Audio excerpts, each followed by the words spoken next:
महाभारत एक ऐसा ग्रंथ है जिसमें हमें बहुत कुछ सीखने को मिलता है। रिश्तों की परख, संयम, सम्मान और यहाँ तक कि युद्ध नीति भी। जब कभी भी महाभारत की बात होती है तो हमेशा चक्रव्यूह की चर्चा की जाती है कि चक्रव्यूह रचा गया था जिसमें सभी ने मिलकर अभिमन्यु का वध कर दिया था। लेकिन आप उसके बारे में कितना जानते हैं, या फिर आप सुनी सुनाई और टेलीविजन पर दिखाई गई बातों तक ही सीमित हैं? तो आप बिल्कुल भी चिंता ना करें। सेक्रेड स्टोरी के आज के एपिसोड में हम आपको चक्रव्यूह के बारे में विस्तार से बताएंगे कि उसकी रचना की जरूरत कौरवों को क्यों पड़ी और अभिमन्यु को उसमें भेजने के लिए प्रेरित किसने किया था, जिस कारण बालक अभिमन्यु को अपने प्राण गंवाने पड़े, और किसने अभिमन्यु के वध के समय सबसे अधिक क्रूरता का परिचय दिया था। क्या वह कर्ण ही था या कोई और? बस आपको यह वीडियो अंत तक देखनी होगी।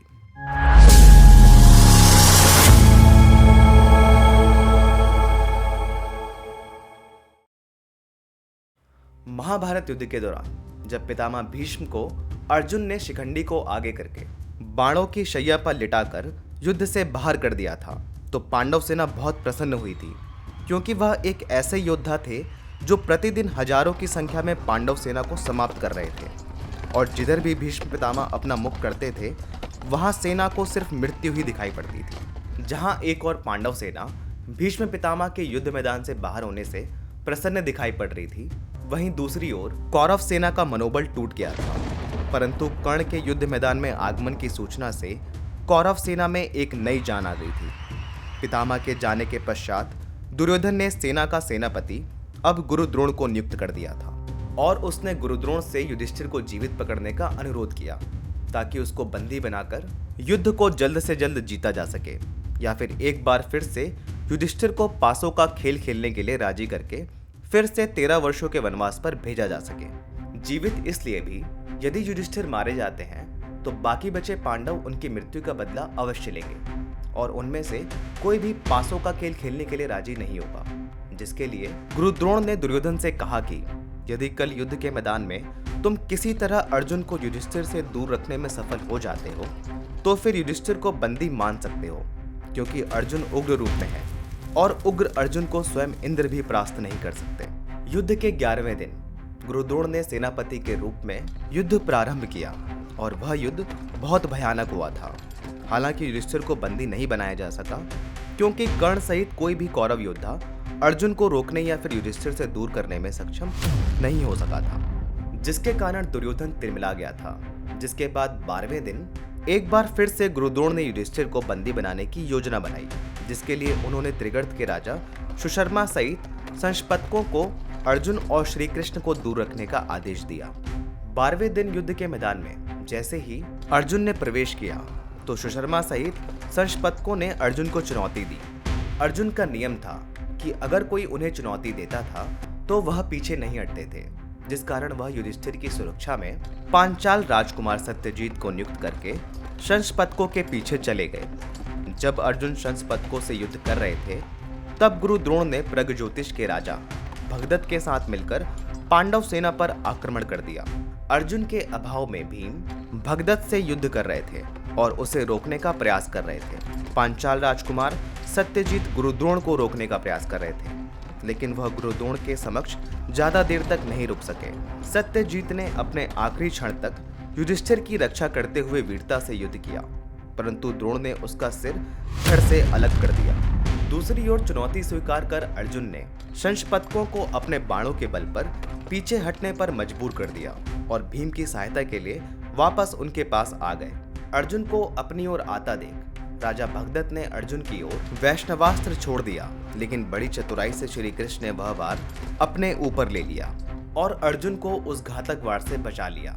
जिसके पश्चात एक और दिन युधिष्ठिर को बिना बंदी बनाए ही समाप्त हो गया, जिससे दुर्योधन क्रोधित हो गया और गुरु द्रोण पर मित्र के वेश में शत्रु होने का आरोप लगाया, जिस कारण गुरु द्रोण को बहुत ठेस पहुंची और वे दुर्योधन को जवाब देते हुए बोले कि अर्जुन को हराना असंभव है, और यदि युधिष्ठिर को बंदी बनाना है तो अर्जुन को कम से कम इतना दूर ले जाया जाए कि वह दिन समाप्त होने से पहले वापस ही ना आ सके। जिसके पश्चात 13वें दिन गुरु द्रोण ने युद्ध के मैदान में युधिष्ठिर को बंदी बनाने के लिए चक्रव्यूह रचने की योजना बनाई, क्योंकि गुरु द्रोण जानते थे कि अर्जुन श्री कृष्ण और उनके पुत्र प्रद्युम्न के अलावा कोई भी पांडव सेना से चक्रव्यूह को भेद कर उससे निकलना नहीं जानता था। तो श्री कृष्ण और अर्जुन को मैदान से दूर रखने का प्रण सुशर्मा ने ले लिया और प्रद्युम्न तो युद्ध में भाग ही नहीं ले रहे थे। अब गुरु द्रोण को विश्वास हो गया था कि वे 13वें दिन युधिष्ठिर को बंदी बना ही लेंगे।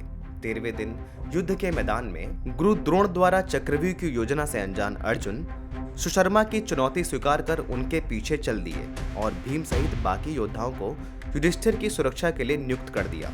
अर्जुन के सुशर्मा के पीछे जाने से गुरु द्रोण ने चैन की सांस ली, क्योंकि वह जानते थे कि अर्जुन एकमात्र ऐसा योद्धा था जो चक्रव्यूह को आसानी से भेद सकता था और वहां से जीवित निकल भी सकता था। लेकिन वह नहीं जानते थे कि अर्जुन का पुत्र अभिमन्यु चक्रव्यूह में प्रवेश करना जानता था। योजनानुसार जब सुशर्मा अर्जुन को बहुत दूर ले गए तब गुरु द्रोण ने चक्रव्यूह की रचना आरंभ कर दी। उन्होंने सभी राजकुमारों सहित योद्धाओं को एक विशाल चक्र की तीलियों की तरह खड़ा कर दिया, जिसमें दुर्योधन के पुत्र लक्ष्मण को आगे से सेना का नेतृत्व करने को कहा। कर्ण और दुशासन के संरक्षण में दुर्योधन को चक्रव्यूह के मध्य खड़ा कर दिया।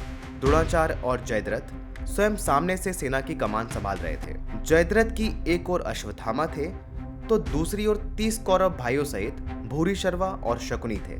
जब युधिष्ठिर ने देखा कि गुरु द्रोण ने चक्रव्यूह की रचना की है और उसे भेदने वाला अर्जुन वहां उपस्थित ही नहीं है, तो उन्होंने अभिमन्यु को व्यूह में प्रवेश करने का कार्य सौंपा और उसे आश्वासन दिया कि एक बार जब वह प्रवेश करने में सफल हो जाएगा तो बाकी पांडव भी उसका अनुसरण करके व्यूह में प्रवेश करेंगे, जिससे सभी मिलकर अभिमन्यु की सहायता कर सकें। हालांकि जैसे ही अभिमन्यु ने चक्रव्यूह में प्रवेश किया तो अकेले जयद्रथ ने ही बाकी सभी शेष पांडवों को रोक लिया और किसी को भी व्यूह में प्रवेश होने ही नहीं दिया, जिस कारण युवा अभिमन्यु चक्रव्यूह में फंस गया।